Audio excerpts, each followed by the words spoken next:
Hey there, true believers, and welcome back to Mike Meeple's Painting Poorly miniature painting tutorials for Marvel Crisis Protocol by Atomic Mass Games. Today we're taking a look at how to paint the most iconic Spider-Man baddie of all, Norman Osborn, the Green Goblin. This miniature has quite the dynamic sculpt, as Norman is depicted atop his goblin glider, supported by a plume of smoke, so I'll be doing my best to make sure that my paint job is as exciting as the mini itself. I'll be starting off with a zenithal highlight, and if you'd like to see more specifics on how to do this, make sure you check out my how-to video for that technique.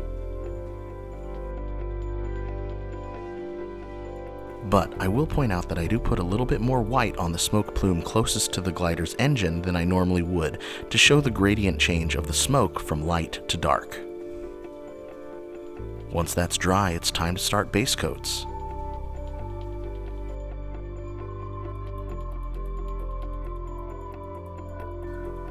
We're going to start off by painting Norman's clothes using purple by Vallejo. We'll be painting his boots, gloves, tunic, shorts, and hat.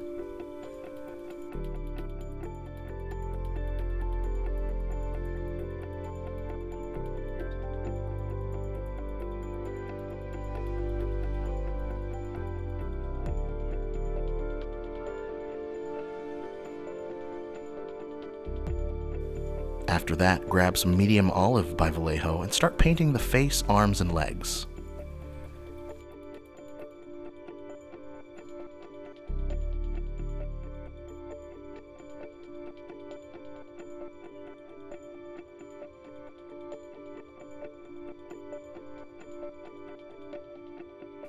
Next, take some chocolate brown by Vallejo and paint his most intimidating feature, his man purse.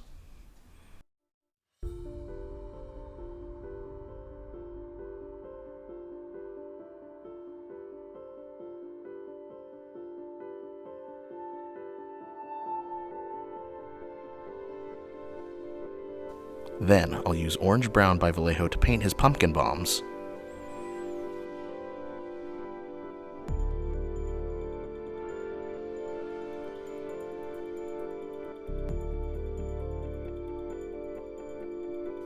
After that, take some brown rose by Vallejo and paint the inside of his mouth.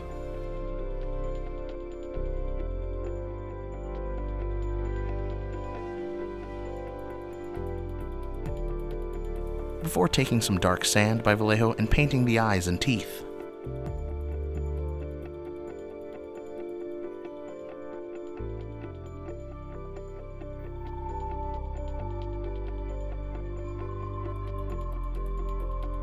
Moving on to the glider, use plate mail metal by the army painter to paint his flying machine.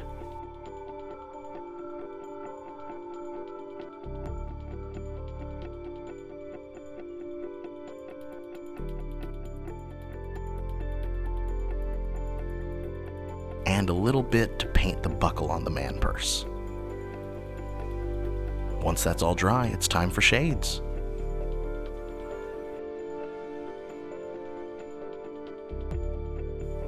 I'm starting off with Nuln Oil by Citadel and applying that to the glider and the man purse.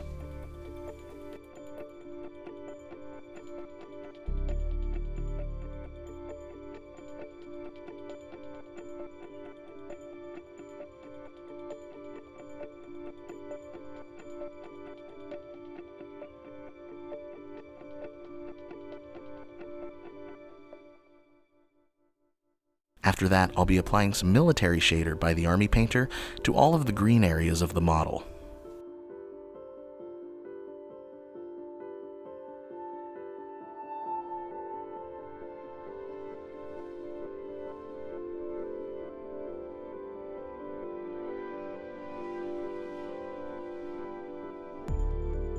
Next, use soft tone by the army painter to shade the pumpkin bombs.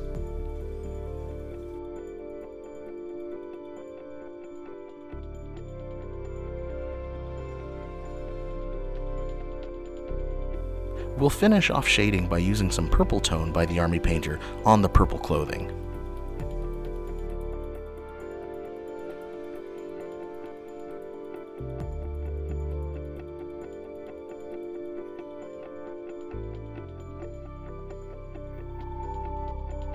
When that's all dry, it's time for highlights and finishing touches.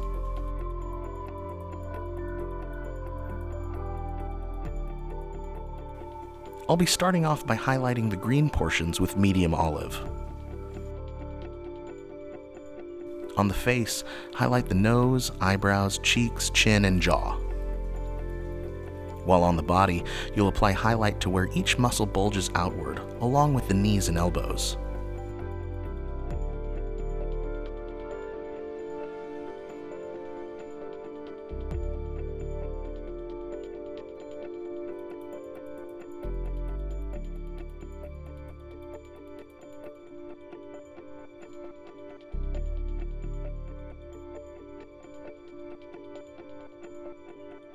After that, we'll add an additional highlight by mixing together equal parts medium olive and lime green by Vallejo. Remember that as you paint additional highlights, they should be a smaller surface than what you had previously painted, so your brightest highlights should be quite small.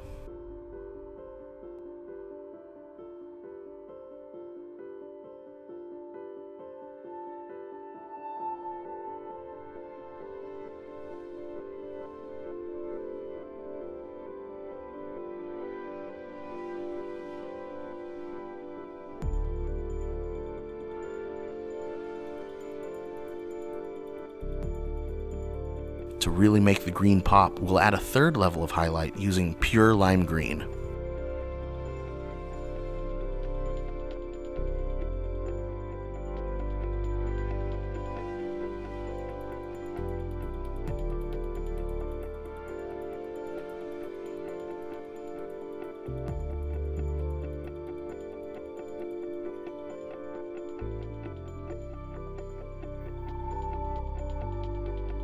Moving on to the clothing, we'll use purple again to add your first level of highlight, remembering to paint all the individual folds on things like his boots or hat.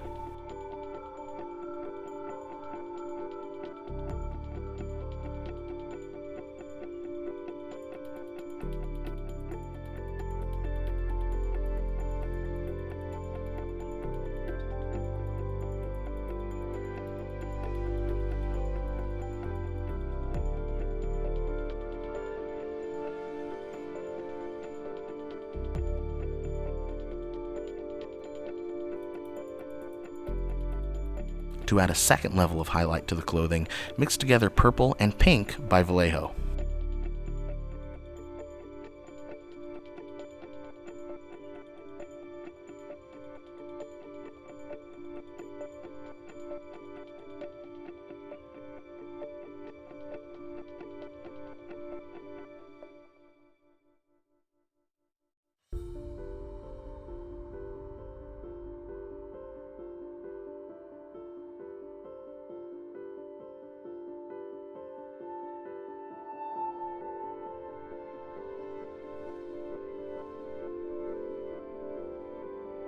Next, take some bright orange by Vallejo and add a little highlight to the pumpkin bombs.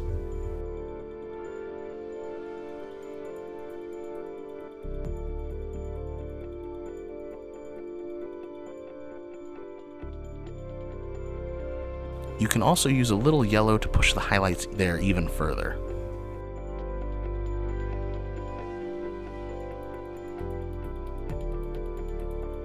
After that, take some Flat Earth by Vallejo and apply an edge highlight to the man purse.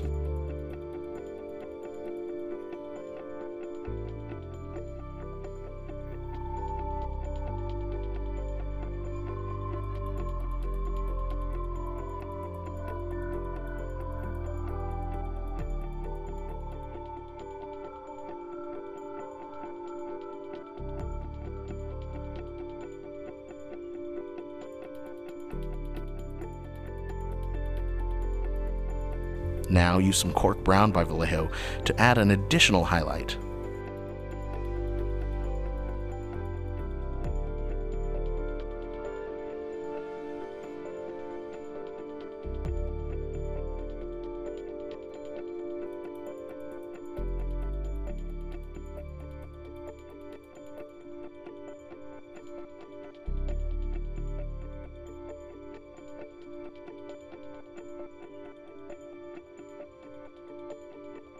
Then, using Ivory by Vallejo, you can very carefully highlight the eyes,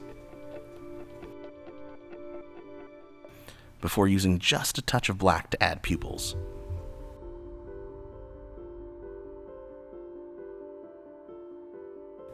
Now, before I move on to the smoke plume, I'm going to really brighten up the portion of the smoke that's closest to the engine so that I can get as bright a plume as possible using some white. And when that's dry, I'm going to be using the trio of Vallejo's fluorescent colors, yellow, orange, and magenta, and thinning them with about 5 parts water. Starting with fluorescent yellow, paint the top of the smoke plume and the smoke coming from the pumpkin bombs.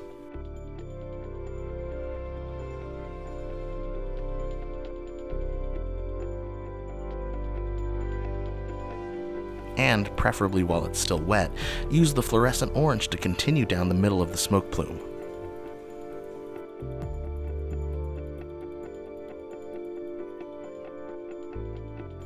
Mixing equal parts fluorescent orange and fluorescent magenta, paint the bottom of the smoke plume and the tips of the smoke from the pumpkin bombs.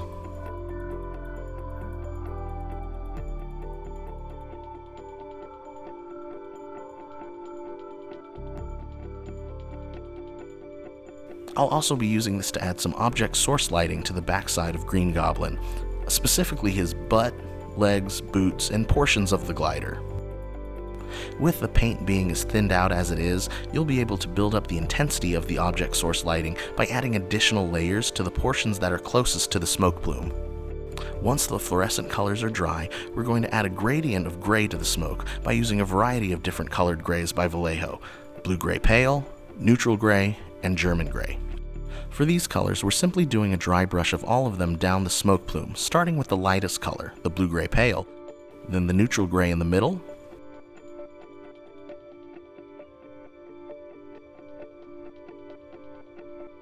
and the darkest color, German gray, near the bottom.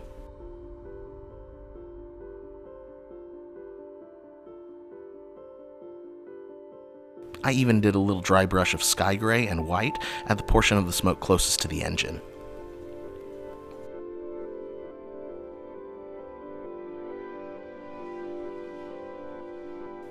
Now I'll paint the base,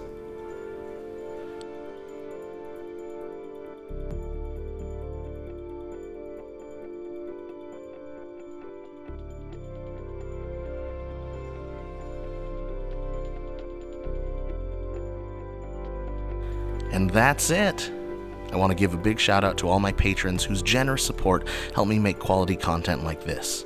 And if you're interested in becoming a patron yourself, information on how to do so can be found in the description for this video, along with links to all the supplies I used today, and a link to my blog, where you'll find more tutorials for games like Marvel Crisis Protocol.